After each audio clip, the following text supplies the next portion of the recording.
Hello there.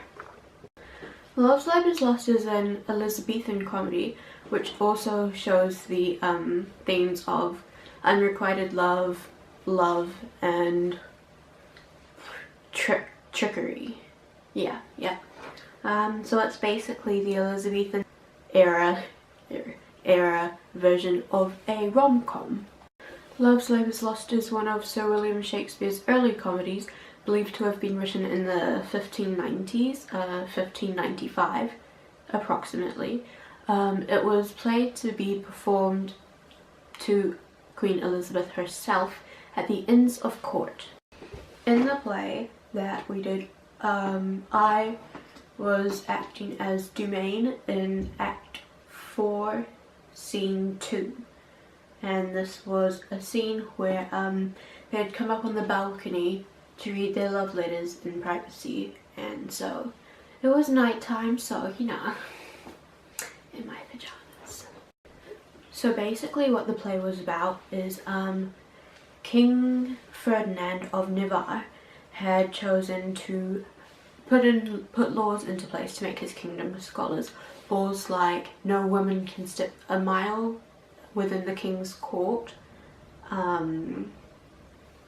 no, you could only eat food once a week, you can sleep for 3 hours in the night, you must study, you may not lay eyes on a woman, 2 more, which I can't remember right now, but so he set those rules into place, and so he got his 3 lords, Lord Dumaine, Lord Longueville, and Lord Baron.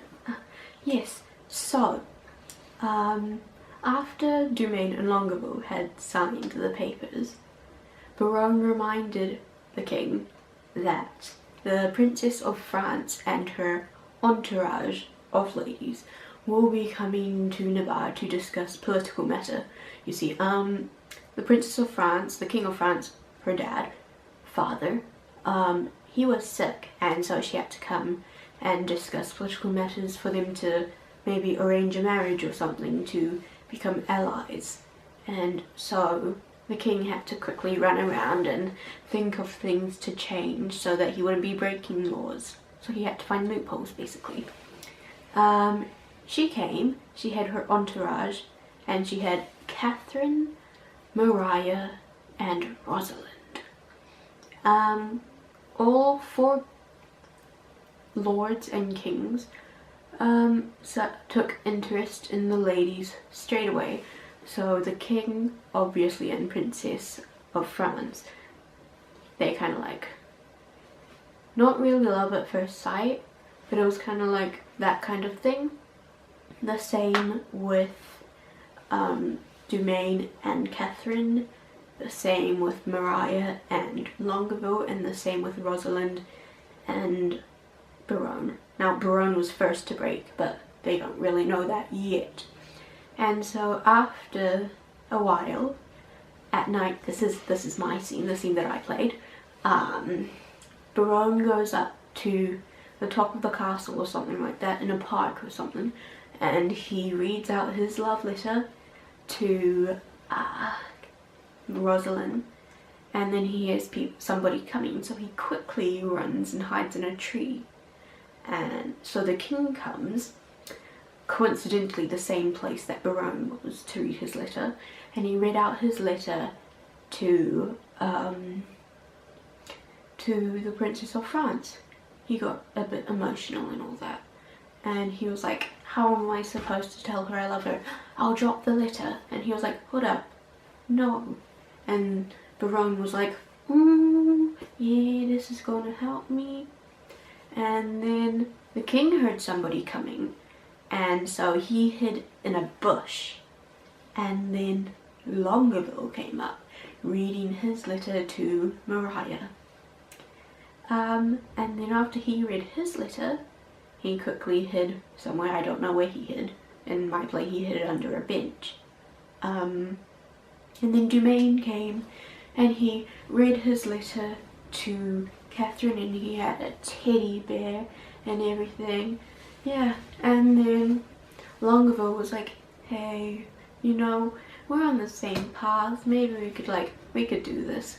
And then Domain was like, oh yeah, that's cool. And then the king just shot up out of the bush and he was like, you guys are so disappointing.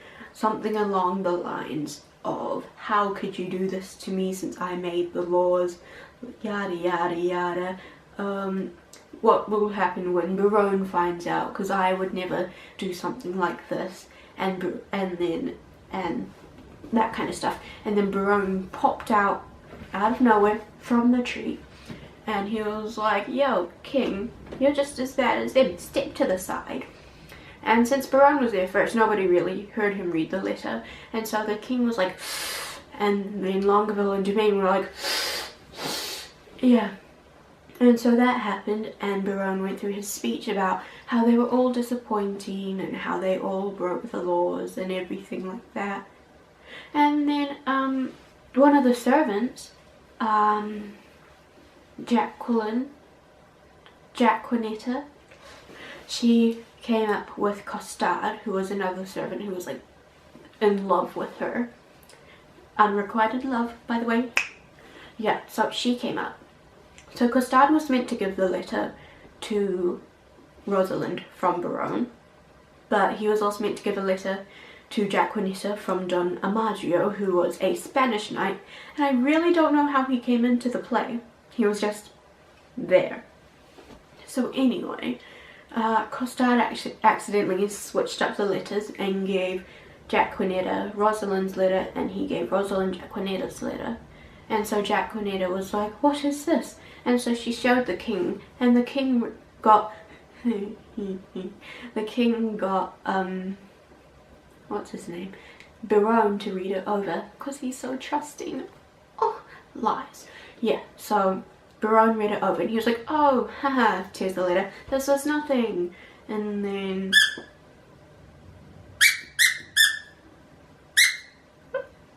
anyway, and then Domain kind of like, well, in my play at least, Domain was like, hey, it's a love letter. And they were all like, hey, we're on the same boat. And then Barone was like, hey. And so they were like, we're gonna get these lovers. And yeah. Eventually, Don Amagio performed a play that had the servants in it and everything. And he performed it to the king, the lords, the princess, and the entourage, the ladies. And they were all like, hey, this is cool. And then Costard kind of ruined it by like calling Don Amado out, because he got Jacquinetta pregnant. Yeah, but that happened, and so, bit awkward, kind of ruined the play, and then a messenger person came up to the princess and was like, your dad's dead. And the princess was like, oh yeah, before this, the princesses all wore masks because they heard that the king was coming with his men, but the king and his men wanted to perform a trick on the ladies, and so they dressed up as Russian men, and they came and they performed a song and did a little groovy dance, and then they each went to the princess and the ladies that they thought were the right ones, but they weren't because they were wearing masks. Yeah, and so they confessed their love to them, and it didn't really work out because it was the wrong person, but the ladies knew that, so they're like, yeah. So anyway, the princess and her ladies had to leave because, you know, dad died and it would take a year for the funeral to happen. I don't know why that would take so long, but let's not judge Willie Shakespeare. So anyway, yeah, that basically happened. She had to leave for a year, as well as the ladies, and the men were like, oh, and then the ladies were like, you have to wait for me for 365 days, and then the men was like, oh, and then the play ended, basically. Yeah. And so you could see the romance was in everything. Trickery was when the men decided to dress up as Russians and the ladies decided to dress up as each other. And then unrequited love was seen between Costard and Jacquinetta, because Costard was like deeply in love with Jacquinetta, and Jacquinetta and Donna Maggio were kind of like, yes. So anyway, that happened. That was the play. Yeah. Another William Shakespeare play that had unrequited love in it was Twelfth Night, when I think it was Viola dressed up as her brother, and the Duke was in love with another person called Olivia, but Olivia was in love with Sebastian, and so it was kind of like an unrequited love triangle. Yeah. And then a different one, Forbidden Love, that was in Love's Labour's Lost. You know how the king had set laws and they weren't allowed to love them, but they did love them. That's forbidden. That was also in Sir William Shakespeare's play Romeo and Juliet, when Romeo and Juliet were in love, and then, you know, they weren't allowed to be in love. Family matters, rivalries, 3-day long relationship. Yeah, you can totally tell how. Yeah. Anywho, so that was basically a couple of their things that happened in the plays and other plays that linked to the play. Now I'm going to start talking about the Elizabethan era. The Elizabethan era was also nicknamed the Golden Age, which was a term used by the Greek and Roman poets to say where an age in history had done lots of cool things and were pure and mankind was great. That's not how it is anymore, unfortunately. Wow. Yes. And so that they also in the plays they had makeup on. Well, let's start it off here. They weren't allowed female actors in the plays, so they all had men to play. And to play the ladies, they got 13-year-old boys who hadn't gone through puberty yet, so their voices were still high and their bodies were still slim and non-masculine, so they don't have like defined muscles. That worked out because, you know, a lot of people were like, anyway.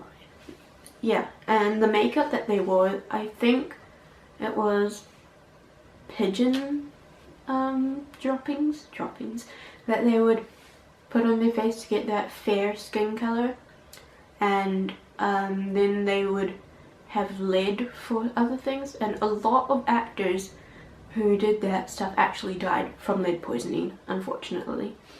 The poor people of the ages, that for shoes they wore sackings, which is, you know, potato sacks. That's basically what sackings are. And they wore brown colors, and since they were out in the sun a lot, the servants were always really tan and they weren't white, and they kind of just like this color a bit. Anyway, the rich people are all white, and because they didn't go out in the sun, they didn't have to work on the farms or anything or on the fields, so they were all cool, and they wore colors like purple, blue, red. That was like the royal colors. They had weird names for their clothes, which I can't remember, but they had like corset kind of things that, and pants, and they wore leather shoes because leather is great. And my phone. Yeah.